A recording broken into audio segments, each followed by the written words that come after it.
हम जवाब दें। मैं रिक्वेस्ट करूंगा जनाब नायब सदर उमर अब्दुल्ला साहब। I think they don't need this. ठीक है, चलिए, आप सबका यहाँ आने का बहुत बहुत शुक्रिया। बड़े अरसे के बाद आप सबों से इस तरह मुलाकात का मौका मिला है। ये इशू ऐसा है कि एक दो ट्वीट या पार्टी दफ्तर से एक स्टेटमेंट से शायद हम पूरी तरह से इस इशू को टच नहीं कर पाएंगे, इसलिए आज ये प्रेस कॉन्फ्रेंस बुलाना हमने मुनासिब समझा। कुछ हफ्तों से पूरे जम्मू कश्मीर में एक उथल पुथल का माहौल बना हुआ है। हर तरफ से देखें तो लोग परेशान हैं। हकीकत क्या है, सच क्या है, कोई नहीं जानता। अखबारों के ज़रिए छपता है जिस लिस्ट में ये कहा जाता है कि फलाने लोग जो हैं वो गैर कानूनी तौर सरकारी ज़मीन पे कब्ज़ा जमाए हुए बैठे हैं। उस लिस्ट में बहुत से यूएनओ, आर्मी पब्लिक स्कूल, इस तरह के भी नाम उस लिस्ट में दर्ज। उसके बाद वो लिस्ट गायब हो जाता है और फिर कोई दूसरा लिस्ट आ जाता है।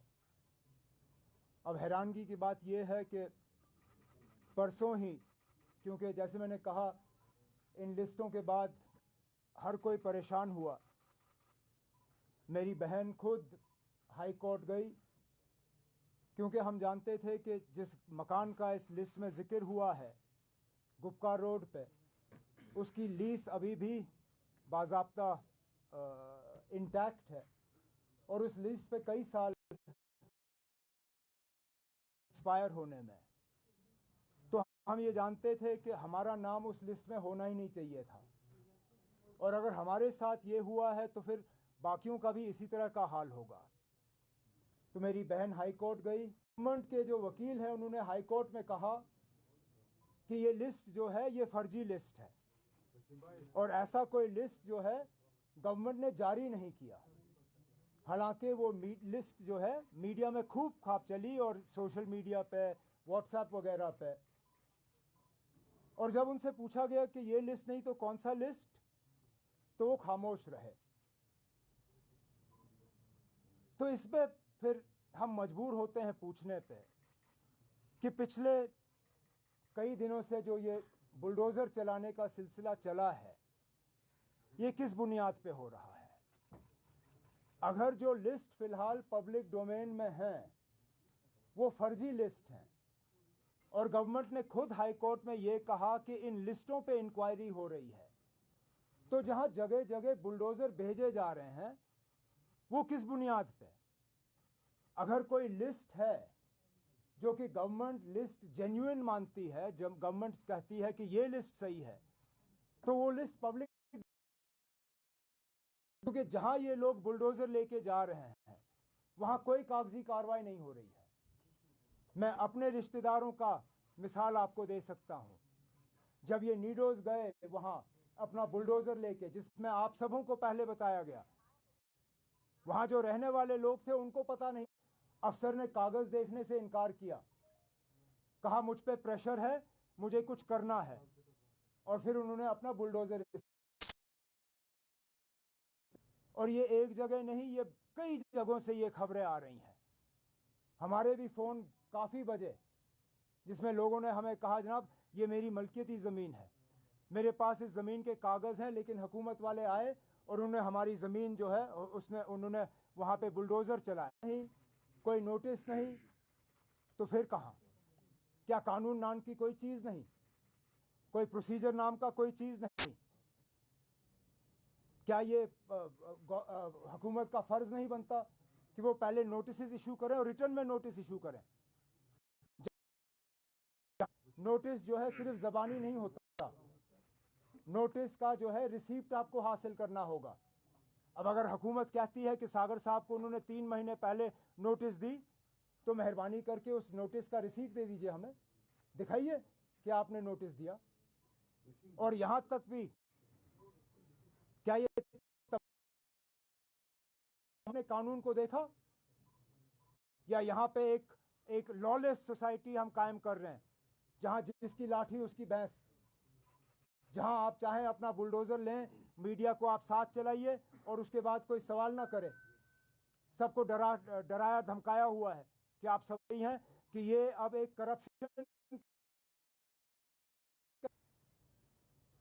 कहीं ग्रास रूट लेवल पे अफसर जो है अब इस चीज को, अब क्योंकि लिस्ट कहीं पब्लिक डोमेन में है नहीं, तो अब टेलीफोन के जरिए लोगों को कहा जा रहा है आपका नाम लिस्ट में है, आप ऐसा करो, कनाल एक कनाल के लिए 1,00,000-1,50,000 रुपये को पता नहीं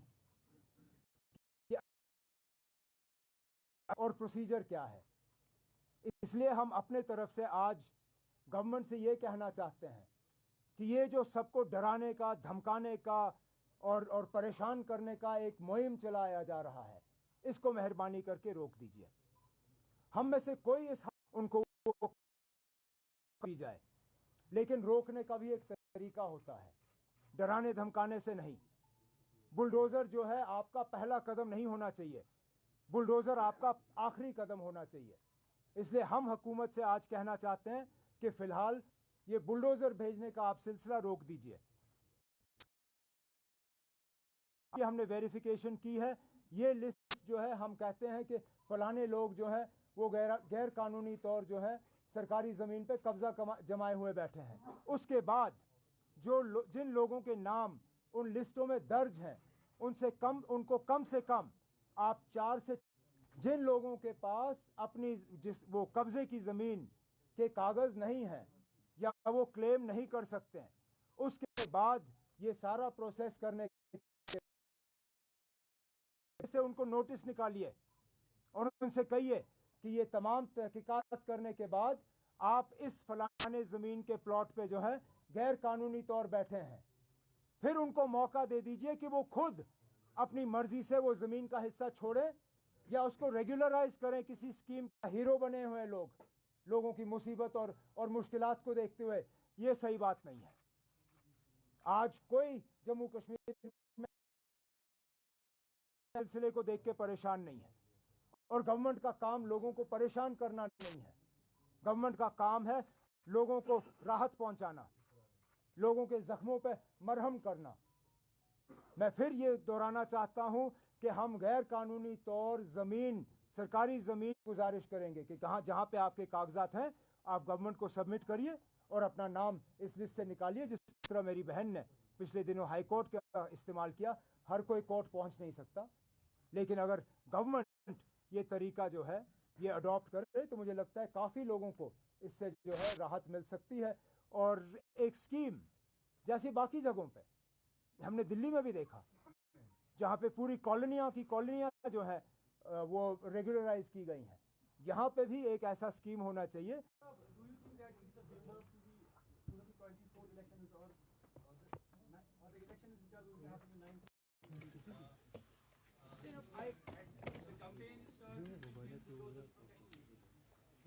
I don't know whether this is an issue that will resonate in the rest of the country.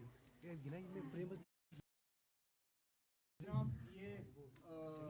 Parliament election के साथ जुड़ा हुआ है या जम्मू कश्मीर के जब कभी इलेक्शन होंगे उसके साथ जुड़ा हुआ, मैं कह नहीं सकता।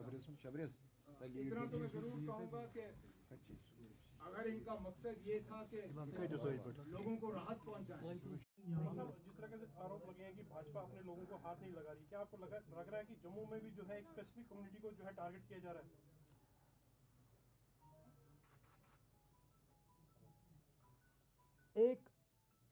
एक इम्बैलेंस सा तो जरूर है। अगर आप देखें जम्मू में किन इलाकों में बुलडोजर भेजे जा रहे हैं और अक्सरियत वहां कौन से लोग रहते हैं, शायद उसी से आपको पता चलेगा कि इन लोगों के इंटेंशंस जो है सही नहीं है।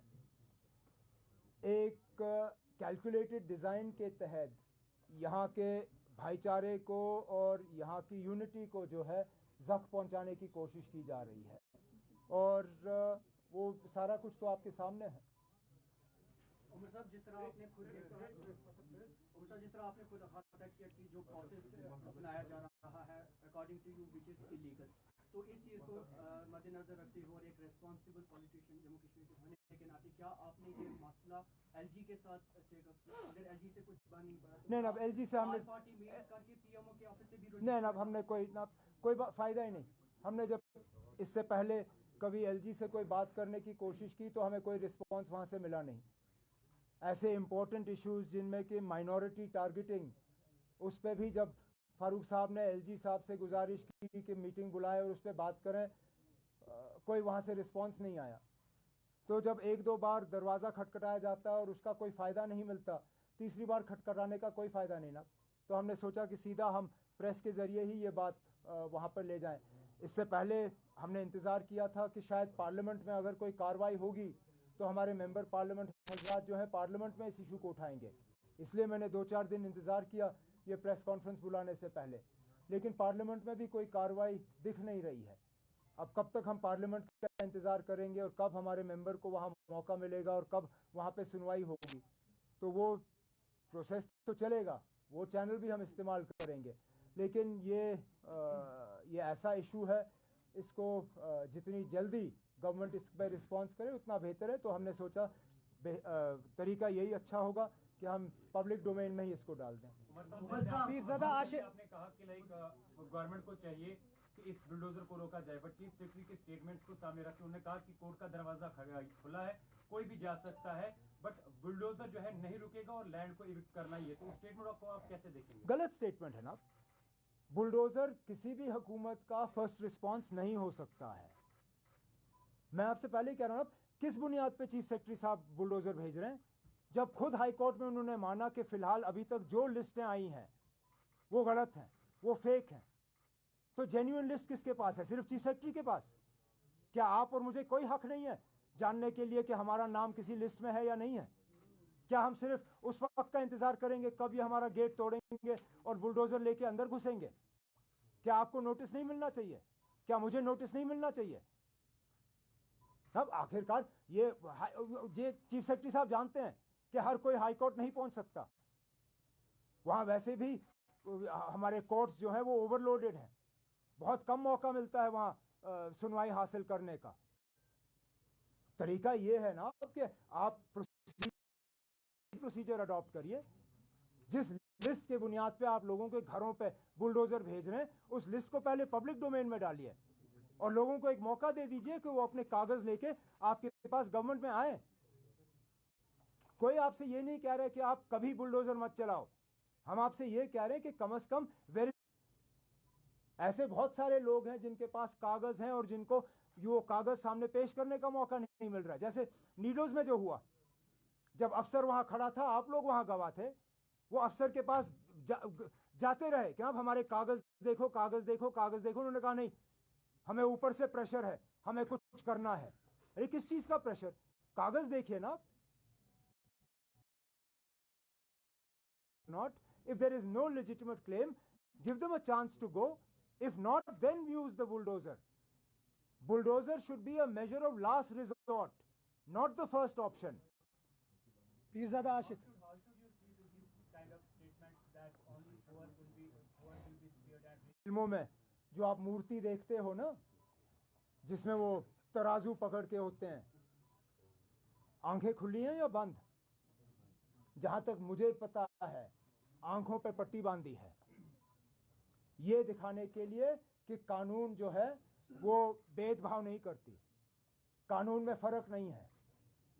हिंदुस्तान के आईन में कहीं पे ये दर्ज नहीं है कि फलाना कानून सिर्फ अमीरों के लिए है या गरीबों के लिए है या फलानी जगह में रहने वालों के लिए है या यहाँ के लिए नहीं है। इस तरह के कानून जो है वो सबके लिए हैं और इसी से फिर गवर्नमेंट के इंटेंशंस जो हैं वो पता चल जाते हैं। ये पिक एंड चूज एक हवा बनाने के लिए। मैं फिर ये बात दोहराना चाहूँ, गैर कानूनी तौर जमीन पे कब्जा जमाए हुए बैठे हैं। अफजल साहब, आपने काफी डिस्कस किया है नोटिफिकेशन, आपने इस पर काफी स्ट्रेस दिया कि कोई नोटिफिकेशन नहीं है।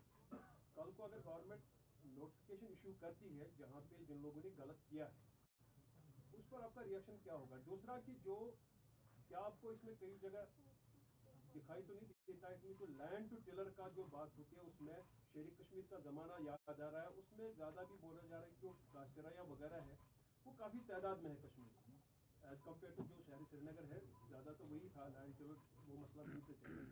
और दूसरा कि जैसा आपने खुद कहा आप इसके अगेंस्ट नहीं है, बट एक प्रोसीजर होना चाहिए, लेकिन जिन्होंने गलत किया है क्या ये ड्राइव सही है और वो लैंड इसमें ऐड करें? मैं फिर इस बात पे मैं दोहराना चाहता हूँ ना, हम वैसे कोई ये नहीं कहता है कि गैर कानूनी होना चाहिए। एक दूसरा, प्रोसीजर में क्या खराबी है ना, आप में से कोई ये कहने के लिए तैयार है कि गवर्नमेंट को किसी प्रोसीजर की जरूरत नहीं है? एक ट्रांसपेरेंट प्रोसीजर होना चाहिए। लैंड टू टिलर तो ये लोग वो डोमिसाइल लॉ लाया और बाकी चीजें की, उसका भी एक मकसद था लैंड टू टिलर को कमजोर करने का, ये भी उसमें एक स्टेप हो सकता है। नोटिस निकालना एक चीज है, लेकिन नोटिस में भी जैसे मैंने कहा उसमें भी आपको वक्त देना होगा ना किसी को कि वो साबित कर। मिसाल के तौर पे कल को आपको नोटिस निकले, ये तो नहीं कह सकते ना कि ये आपका नोटिस है, मैं कल बुलडोजर लेके आ रहा हूं।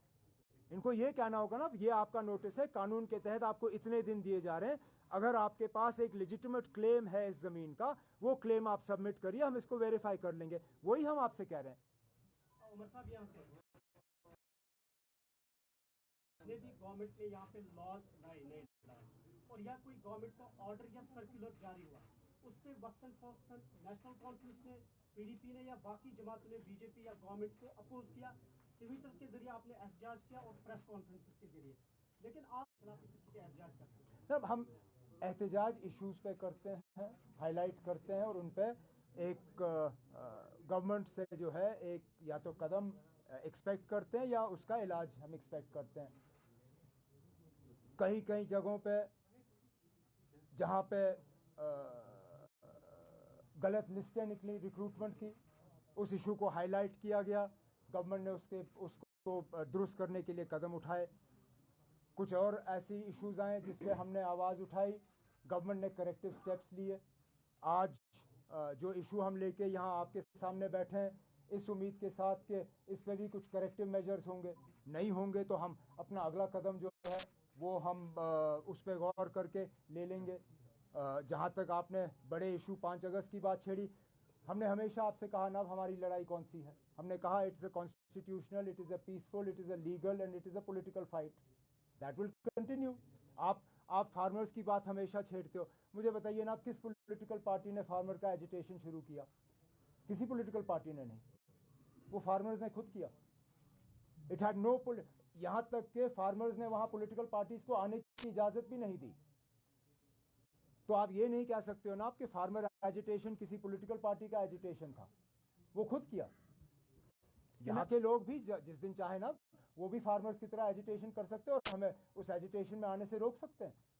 कोई उनको इस चीज के लिए इनकार नहीं कर सकता। इनायत approach Supreme Court has had with the petitions challenging the Congress 5 decision, do you think that we can still have a hope of going to Supreme Court? Look, so long as the issue is alive in the Supreme Court, I will always be hopeful. In fact, if anything, the delay makes me even more hopeful. I'll tell you why. Because I truly believe that if the government was confident in its defense, it would have pressed the Supreme Court for an early hearing. As the fact that the government has shown such amazing reluctance to get into this discussion in the Supreme Court shows that they, at least privately, understand that they don't have a leg to stand on. So one day, I believe that the delay is indicative of the fact that we have a strong case in the Supreme Court, and I'm even more hopeful now than perhaps I was in the beginning. Will you take this elections to the Supreme Court? That's my question. The elections issue, because I think somebody from Jammu had gone I'm not sure what issue they took to the Supreme Court. I think they wanted a blanket ban on the stopping of demolitions. I think our next step will depend on how the government responds to what I think are very reasonable suggestions to the government. If there is a positive response, so be it. If there isn't, then yes, we will definitely consult lawyers to see what options we have. Politicians are claiming that the judiciary is dancing on the tunes of ruling government. Your take, sir? Then अब ये मैं नहीं मानता हूँ. सुनिए ना, अगर judiciary को गवर्नमेंट के इशारों पे नाचना होता तो शायद मेरी बहन के घर के बाहर आज बुलडोजर होता. नहीं, इंसाफी होगी. लास्ट 2 क्वेश्चंस आप और फिर Pirzada. Poor and rich theory from the government as a tactical response. And do you see really any conspiracy behind this all eviction that has been intensified now from last year? Look, it is a move to divide people. We have seen this with this government. They are desperately trying to divide people, whether on regional basis, on religious basis, on caste basis, on community basis, now on economic basis. This is just one more step in that direction, to try and suggest that they should create a gulf or a wedge between rich and poor, knowing fully well that the law does not offer any such discrimination. What the suggestion or the solution or the steps that we have advocated have no such divisions. They are equal for rich, for poor. They cut across religious lines, they cut across regional lines. And I believe they are the best possible way for the government to address the concerns people have, also while ensuring that blatant misuse or capture of government land is put to a stop. Last question. So I have a very different question, which is that post August 5, 2019, they have changed land laws and many times and changed the nomenclature. So even people are confused about the nomenclature of land which they are occupying right now. For example, Shamil land. People don't know, earlier it was a property land, whether it's a property land. Do you give legitimacy to this LG government to take measures which will impact thousands of people of Kashmir? Or it should be the state elected assembly which should, and maybe elections if it is 1 year away, so land will not go anywhere. Why doesn't an elected government take it on themselves? Look, we have always said that major decisions of this nature should always be left to an elected government. But this belief of ours and this appeal of ours has always fallen on deaf ears. And therefore, if I had started this press conference only saying that an elected government should be allowed to deal with this issue, I know what the response of this LG's government is. And therefore, if my aim is to at least provide some temporary relief to people, then I need to suggest something that I at least will receive some hearing in the LG's government rather than a blanket refusal.